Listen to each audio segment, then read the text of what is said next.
Ahora, bueno, pues ahora estoy mucho más que acompañado, no solo porque tengo aquí junto conmigo a todos los alumnos, a todas las personas que forman parte de este taller central de artes plásticas, sino que además tenemos súper invitada especial, la maestra Adriana Sandoval, que nos acompaña, que nos está haciendo el honor de estar con nosotros para hablar de un tema padrísimo relacionado con el muralismo, en especial de un personaje de la cual ella es especialista, que no es nada más y nada menos que el maestro Juan O'Gorman. Pero me voy a permitir presentar a la maestra Adriana y después ella se va a presentar solita. A ver, vamos a ver aquí, les voy a decir una semblanza muy breve. La maestra Adriana Sandoval es maestra con honores en estudios de arte por la Universidad Iberoamericana y medalla Gabino Barreda por la licenciatura en estudios latinoamericanos de la UNAM. Se ha desempeñado como investigadora y curadora, así como docente de la Facultad de Filosofía y de la Facultad de Arquitectura, ambas de la Universidad Nacional Autónoma de México, así como de Historia del Arte y Comunicación en la Universidad Iberoamericana. Especialista en la obra del maestro Juan O'Gorman, directora de la Fundación Espacio Nancarrow O'Gorman, curadora, autora de artículos de divulgación de arte mexicano y conferencista. Ha curado para espacios como la Casa del Lago de la UNAM, el Museo de la Ciudad de México, el Museo Pedro Coronel de Zacatecas, la Galería Andrea Pozo y de la Universidad Iberoamericana. Y actualmente trabaja en la curaduría de una muestra para el Museo Nacional de Arquitectura del Palacio de Bellas Artes. Les pido, por favor, le demos una bienvenida a la maestra con un aplauso. Ahí pongan, aunque sea nos veamos físicamente. Bienvenida, maestra Adriana. Muchas gracias por estar con nosotros. Arturo, muchas gracias por la presentación. Sobre todo también muchas gracias por la invitación. Es para mí muy significativo este momento porque es la primera vez que tengo contacto con el Politécnico. Es la primera vez. Entonces me llena mucho de emoción porque Juan O'Gorman fue un fundador, fue un profesor vital que fundó la anterior, o la llamada anteriormente Escuela Superior de Ingeniería y Arquitectura. Yo había tenido, o bueno, ESIA, yo había tenido muchas ganas de ponerme en contacto con los universitarios del Poli, pero no había tenido la oportunidad. Entonces esta reunión me llena de emoción porque es este contacto con O'Gorman, este contacto de alguna forma con esta casa de estudios que es maravillosa.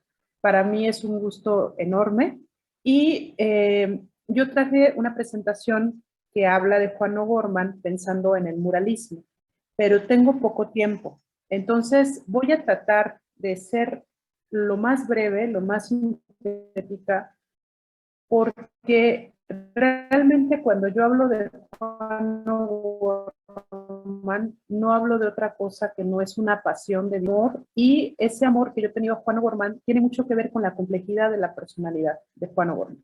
Sí. Es un hombre que lo mismo trabajó la arquitectura como profesión, la pintura de manera autodidacta, trabajó mucho sobre opiniones sobre otras artes, fue una persona muy involucrada con su tiempo, fundó la Escuela Superior de Ingeniería y Arquitectura con el ingeniero José Antonio Cueva, hizo muchas cosas. Entonces, la verdad es que hablar de Juan O'Gorman es un gran rompecabezas y para una persona como yo, que soy bastante intensa, me ha permitido a lo largo de 10 años abordarlo desde muchas ópticas y sigo sintiendo todavía que hace falta mucho por hacer.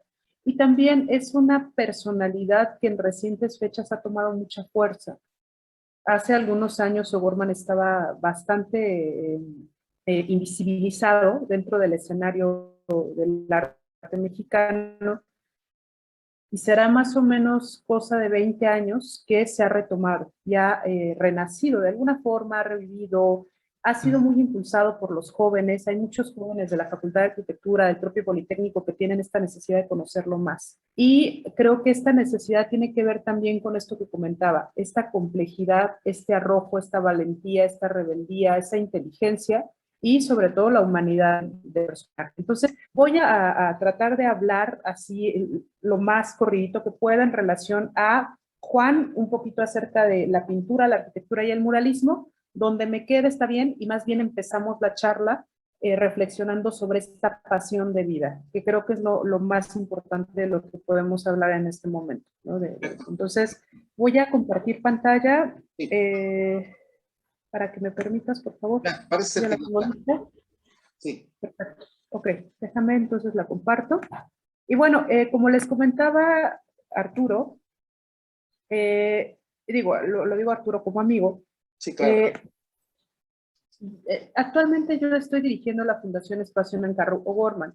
Esta fundación tiene poquito que la fundamos y tiene por objeto la preservación de la vida, obra de Juan O'Gorman y Conlon Nancarrow.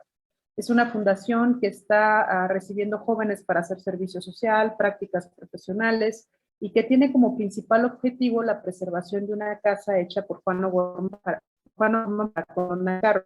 Ese es el trabajo, digamos, más amplio o más ambicioso en el cual yo me he imbuido, el cual he creado desde sus inicios y que ha avanzado mucho, pero que digamos que el mayor objetivo que tenemos pues es la adquisición de la casa, que actualmente es una propiedad privada, para resguardarla bajo la presencia legal de la fundación y también para abrirla posteriormente al público, para que sea conocida, para que sea visitada. Entonces, bueno, si ustedes quisieran al final de la conversación ponerse en contacto con nosotros, con mucho gusto. Bien, Arturo me invitó a hablar sobre el muralismo. El muralismo en realidad es un tema fundacional del arte moderno mexicano. Es decir, por ahí algunos dicen que el arte mexicano, el siglo XX en México nació más o menos con 10 años de retraso, dadas ciertas circunstancias que acontecieron en México y en buena parte del mundo. Y si nosotros tomamos esa idea como referencia, el muralismo inició justamente hacia 1920, que es cuando termina la Revolución Mexicana, que fue un proceso que detuvo muchas cosas que estaban aconteciendo en el México moderno de finales del siglo XIX, más específicamente en 1890, que es cuando inicia un proceso de industrialización en nuestro país, y que se ve limitado a partir del estallido de la Revolución Mexicana. Eso es a partir de una cuestión socioeconómica. Por su parte, la pintura también en esa época estaba en un proceso de reflexión acerca de la pertinencia de la pintura que se practicaba desde el siglo XIX. Se le criticaba mucho por considerar una pintura ajena a la realidad que se vivía en México, ajena también en cuanto a los avances y transformaciones de la técnica pictórica en el mundo. Entonces, en este contexto de revolución política o sociopolítica y económica, está también la escuela, la Academia de San Carlos, con una convulsión en relación a una necesidad de actualizar temáticas, técnicas e incluso planta docente de su institución. Y en ese contexto surge el muralismo mexicano como una propuesta para renovar, para refrescar la pintura mexicana, también para establecer una relación más directa con el público y también desde esa transformación política económica que estaba atravesando México a finales de los 20 del siglo pasado, pues la oportunidad de generar una verdad, una suerte de plantilla de héroes, de villanos, de mártires de la historia del México de los 500 años, ¿no? Entonces, esta reflexión también se hace al margen de la conmemoración del primer centenario.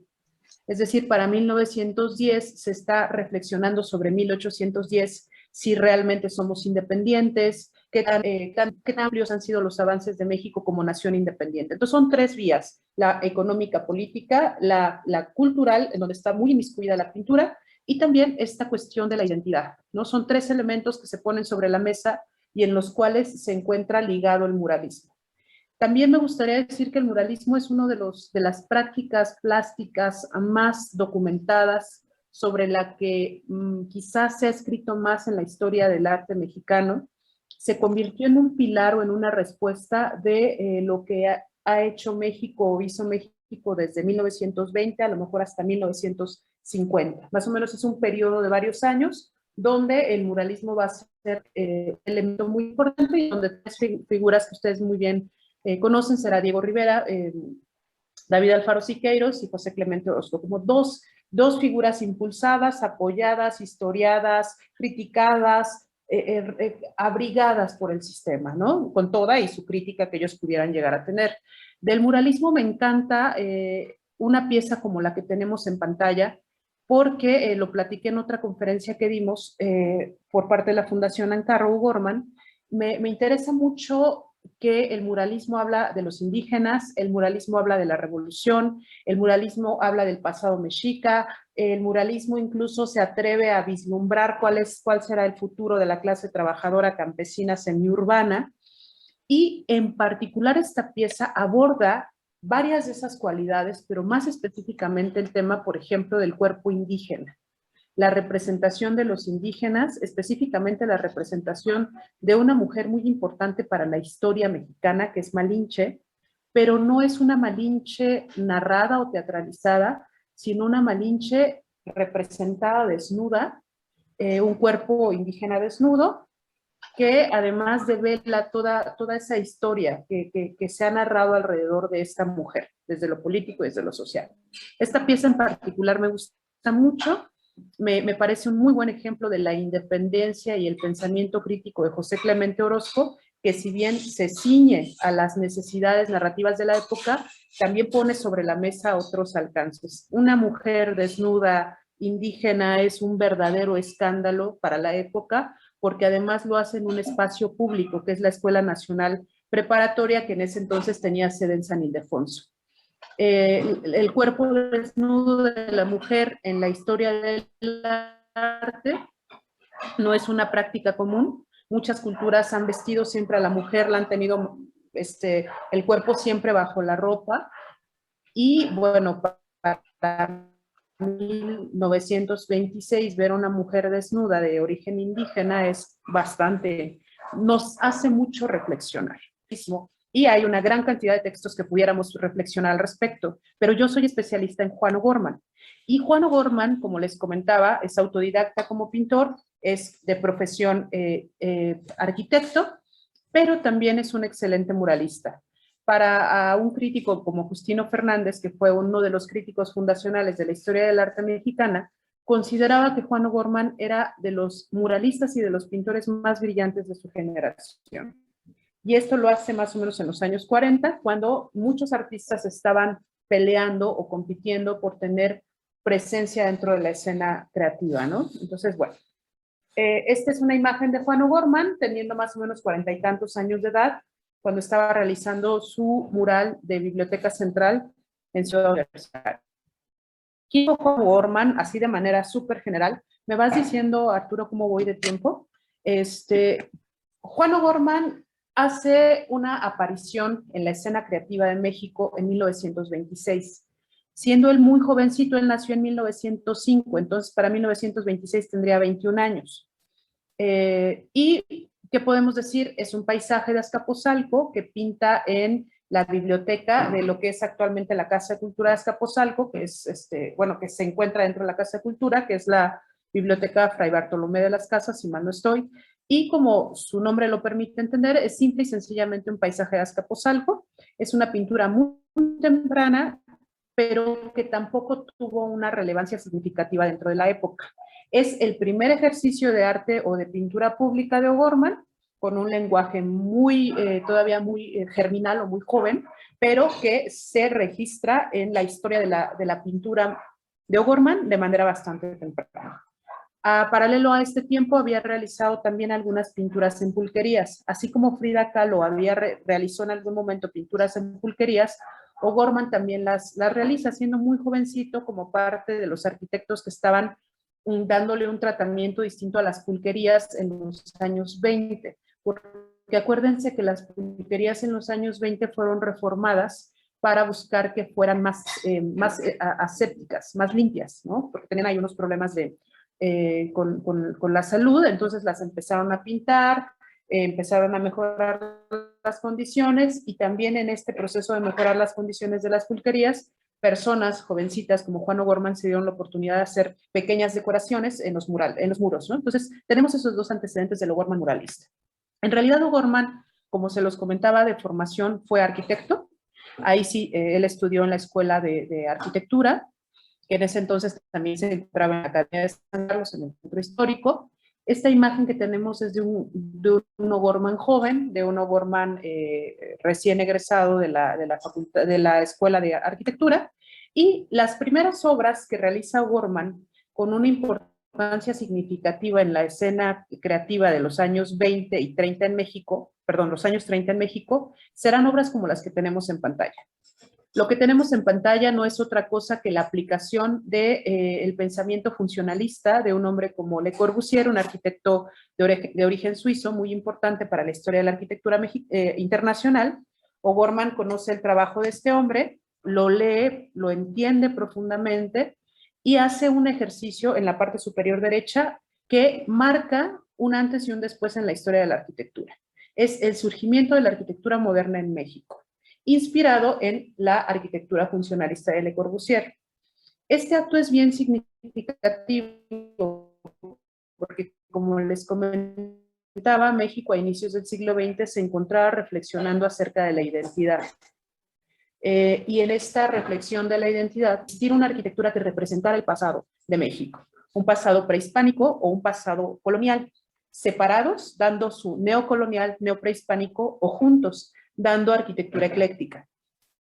Esta reflexión se encontraba sobre el horizonte y O'Gorman lo que hace es desprenderse de esa reflexión y entender que lo que él necesita hacer es una arquitectura moderna, pero no una arquitectura moderna para ganarse la estrellita de ser el primer arquitecto moderno, sino una arquitectura moderna que desde su óptica tiene muchas virtudes. Una de ellas, el abaratamiento de los costos de producción y, en su visión de joven revolucionario, la posibilidad de que más gentes tengan casa y servicios, educación, salud, vivienda, para una ciudad de México que se encontraba en crecimiento.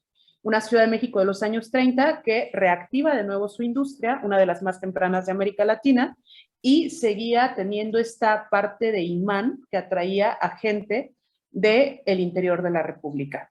Entonces, lo que tenemos en pantalla es esta, gracias Arturo, es esta representación de un lenguaje de un joven que observa en la arquitectura moderna bien ejecutada la posibilidad de transformar las condiciones de vida de las grandes mayorías. Esto tiene mucha lógica en un contexto de la post-revolución, donde México se está reconstruyendo y está buscando solventar las necesidades de una población en crecimiento.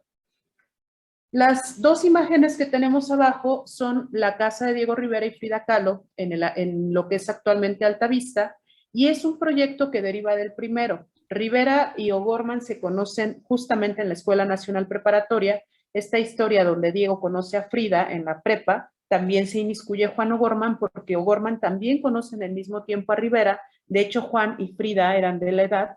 Entonces, más bien, Juan era compañerito de Frida, estaba súper enamorado de Frida, pero Frida le hace caso a Diego y entonces después O'Gorman se hace discípulo de Diego. Cuando Diego conoce a Juan, Juan estaba haciendo esta casa, entiende la importancia de la arquitectura de O'Gorman y le encarga una casa para él y para Frida, que actualmente ustedes pueden visitar en Altavista. Esto trae como consecuencia que la relevancia, que había sido discreta, incómoda para los habitantes de San Ángel, se convierte en realidad en una posibilidad de arquitectura en México. Es decir, cuando Rivera le encarga las casas a Juan, lo que ocurre es que vamos a tener a uno de los pintores más importantes de la escena mexicana habitando una casa que les parecía rarísima. Entonces, el funcionalismo se hace visible, se entiende que hay un nuevo lenguaje y Rivera entiende la importancia política de esta nueva arquitectura. El interior, bueno, aquí tenemos al Juan O'Gorman que acaba de construir la casa de Diego y de Frida en 1932, un jovencito de 29 años, bastante rebelde, y aquí algunos detalles de los interiores. Decía Carlos González Lobo que O'Gorman era particularmente ágil y bueno para hacer escaleras, ¿no? Ustedes, si hay arquitectos, ingenieros en este momento, nos dirán si eso es cierto. Yo soy historiadora. Los arquitectos hablan muy bien de las escaleras de Juan O'Gorman. Aquí tenemos dos ejemplos de esas escaleras y una foto de Juan y Diego en la época. Me voy a ir más rápido. Aquí tenemos un retrato que le hizo O'Gorman, un retrato póstumo que le hizo a Rivera, que actualmente forma parte de los retratos que se encuentran en el Colegio Nacional, Y bien bonito porque este retrato, que está muy bien ejecutado al temple, que forma parte, repito, de la colección del Colegio de México, del Colegio Nacional, fue basada en una fotografía de Álvarez Bravo, de Manuel Álvarez Bravo. Entonces ahí tenemos como una síntesis entre O'Gorman, Rivera y Manuel Álvarez Bravo. Y es esta foto que les cuenta más o menos el amor y la ternura que Rivera sintió por Frida Kahlo desde que la vio en la preparatoria, que siempre le tuvo hasta que ella murió, y que, bueno, pues yo creo que era sabido por Diego y por Juan, y por Frida era sabido por los tres, pero pues no había mayor problema con ellos. Aquí tenemos, en la casa que le hizo Juan a Frida, Frida pintó esta pieza, ¿no? Que es también muy, muy común, muy conocido. Y lo hizo en este baño, ¿no? Lo hizo inspirada en este baño, que fue una de las casas que hizo Juan en la arquitectura moderna temprana. Y también se dice que en esta casa de Alta Vista, de la Casa Azul de Frida Kahlo, que está en Alta Vista, de las casas funcionalistas, se supone que inició Frida Kahlo su retrato de las dos Fridas. Los especialistas hablan de eso. Yo lo personal no lo sé, no soy especialista, pero sí hablan que el cuadro fue iniciado en esa casa. Y también, bueno, hablando ahora sí ya de cuadros de gran formato, acercándonos un poco al muralismo, O'Gorman resuelve su primera acción pictórica realmente significativa para su tiempo en el recién inaugurado Aeropuerto Internacional de la Ciudad de México. Y es este que ustedes todavía pueden ver cuando documentan ya que documentaron y van para el acceso de la revisión en el aeropuerto, es el cuadro que se encuentra en la parte superior. Y ese cuadro se lo dedica a Frida Kahlo, justamente. Es un cuadro de gran formato, no es un mural, compañeros. Pensemos que el mural tiene que ir la pintura directo al muro. Aquí lo que tenemos son bastidores que se quitan y se ponen. Entonces no hay que confundirnos porque a veces a todo cuadro de gran formato nos gusta llamarle mural, pero una condición del mural es que vaya directo sobre el muro la pintura, ¿de acuerdo? Y voy a seguir, esto es gracias Arturo, sobre Frida. Y también de esta época donde hacen esta conexión Diego y Frida y Rivera en Alta Vista, también en este periodo O'Gorman funda la Escuela Superior de Ingeniería y Arquitectura, que es una maravilla porque justamente esta formación de arquitecto radical que tenía O'Gorman la transporta a un plan de estudios, donde O'Gorman tiene claro que el arquitecto del siglo XIX, que era más bien visto como un decorador, tiene que tener una formación profunda en lo que a la técnica respecta. Entonces, quien se forme dentro de este programa tendrá la sensibilidad del arquitecto, pero tendrá el conocimiento y la técnica del ingeniero. Es un programa bien complejo que realizan entre él y el ingeniero José Antonio Cueva, que José Antonio Cueva es el que hizo el Moro, que está en Reforma, el actual edificio de la Lotería Nacional, ¿de acuerdo? Y bueno, ya entrando en el muralismo, por construir en esta época una serie de escuelas primarias, siendo él el jefe de departamentos de la Secretaría de Educación Pública. Construye una serie de escuelas en distintas partes de la ciudad. Estas escuelas son bien bonitas, compañeros, porque lo que van a generar son primeras estructuras arquitectónicas modernas en espacios semirurales o semiurbanos de la ciudad, como Potrero, como Anzures, como Azcapotzalco, estas regiones que actualmente forman parte de la ciudad, pero que para inicios del siglo XX se encontraban casi en las afueras. Escuelas funcionalistas, muy parcas, útiles, que en su momento fueron criticadas por ser tan sencillas y simples. Pero O'Gorman lo que quería hacer con estas escuelas era sanear los espacios educativos, porque en aquella época había mucha tifoidea e infecciones fuertes o enfermedades bien fuertes que necesitaban entonces espacios iluminados y ventilados para evitar las enfermedades y los contagios. Entonces, O'Gorman se dedica a eso, detona una plaza moderna al exterior o en las afueras o las orillas de la Ciudad de México, pero también detona algo bien significativo y que será una especie de empresa colectiva en relación a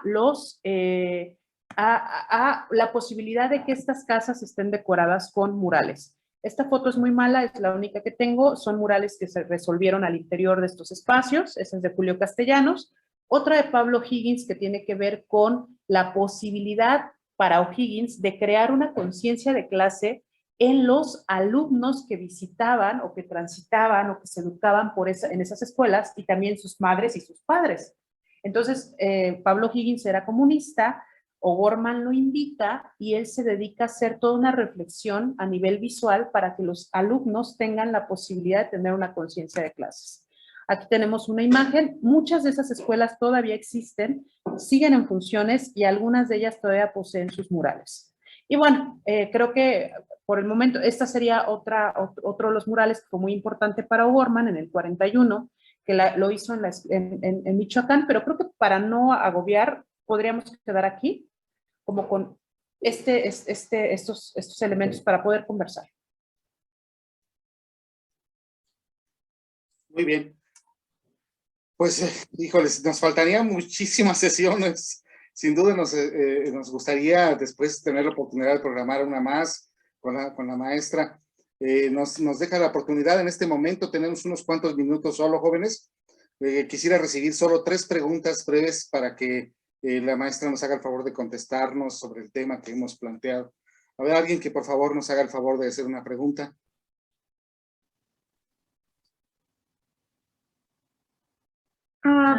Disculpe, maestra. Bueno, yo quisiera hacer una pregunta a la maestra. Sí. Y Larissa. Adriana. ¿Qué tipo de técnica usaba Juan O'Gorman? Mira, eso es bien bonito porque justo más adelante en la presentación esto venía. O'Gorman maneja mucho en su obra de Caballete el temple y utiliza también el fresco y el temple. Sobre todo el temple también lo trabaja en murales, pero también trabaja lo que está muy visto en Biblioteca Central, que son los petromurales, que son estas aplicaciones de piedra sobre los muros que resuelven composiciones, o sea, narraciones y composiciones a través del color de las piedras. Son unas plantillas que hace aparte, o sea, no son directamente, bueno, en algunos casos sí fueron directos sobre el muro del edificio, pero algunas otras son como una especie de colados que se depositaban después, ¿no? Cuadritos que se depositaban. Entonces, hizo fresco, hizo temple e hizo una técnica con gorrera que fue los petromurales, que son, en lugar de utilizar pigmentos, hacen una serie como de puntillismo, de puntitos hechos a través de piedras, trituradas, a veces muy finamente, a veces un poco más gruesas, pero serían básicamente las 3 técnicas que utiliza Juan O'Gorman. Muy bien. Gracias, maestra. Otra pregunta. Sí, Larissa, así. Yo, profesor. Bueno, Antes. Bueno, ¿qué consejo, o digámoslo así, nos podría dar a nosotros como, digamos, apenas muchos de nosotros apenas estamos entrando en esto del arte y todo este rollo? ¿Qué consejo nos podría dar a nosotros si queremos comenzar el muralismo? ¿Y qué visión actual le podríamos dar a esto del muralismo? Muchas gracias por la pregunta, Itzul. Es bien interesante y bien bonita. Creo que lo primero que tienen que estar ustedes es enamorados. Absolutamente enamorados de su profesión, absolutamente enamorados de su tema, porque es como un noviazgo. Si no estás enamorado, a la primera abandonas. Y si estás enamorado, realmente vas a poder soportar las crisis y también vas a poder aceptar los triunfos con humildad, ¿no? Siempre el trabajo va a ser un trabajo en equipo, entonces cuando tú llegas a tener un reconocimiento, cuando se corta el cordón de una exposición, en realidad es un acto simbólico que permite observarlo de una manera muy breve, pero que detrás de ti hay mucho equipo, institucionales, independientes, etc. Entonces, estar súper enamorados, saber que los logros y los fracasos se comparten en equipo. Y también creo que en este momento esta pregunta es muy importante porque creo que los historiadores, los investigadores, tenemos que dirigir nuestro trabajo a ser un profesionista de acción. Dejarnos un poco de estar detrás del escritorio aprendiendo fechas, aprendiendo nombres, haciendo relaciones frívolas y por el contrario, entender que estamos al interior de una escena bastante esquilmada, lastimada, que deja mucha gente fuera, la cultura realmente también deja mucha gente fuera, el museo, la galería, por más que busque ser incluyente, siempre termina excluyendo. Encontrar esos espacios donde somos excluyentes sin verlo, sin darnos cuenta, y hacernos cada vez más abiertos y más incluyentes. Atacar las problemáticas que corresponden al ámbito del arte, de la cultura y demás. Yo creo que eso es lo que tenemos que hacer en este momento. El arte no es para memorizar nombres, es para cambiar vidas. De verdad que el arte nos transforma a nosotros y puede transformar a la sociedad. Muchas gracias. Chicos, se nos ha acabado el tiempo, pero pues tenemos que darle en estos segundos que nos quedan un súper aplauso a la maestra Adriana Sandoval, por favor, pero que se oiga, abran sus audios. Muchísimas gracias. Pónganse para la foto todos, por favor, pónganse rápido para la foto. Ya saben que siempre tenemos que tomarnos la foto como si les gustara el taller, ¿verdad? Ya está la foto. Muchísimas gracias, maestra. De verdad, estamos muy honrados que haya estado con nosotros. Muchachos, gracias por ser partícipes de esta primera etapa, de este curso, ya, confrontando a nuestros artistas, a nuestros especialistas. Esto será sin duda un parteaguas para que hagamos muchas cosas maravillosas. Un abrazo a todos. Cerremos con una. Muchas gracias. Gracias, maestra. Gracias. Hasta luego. Muchas gracias. Ay.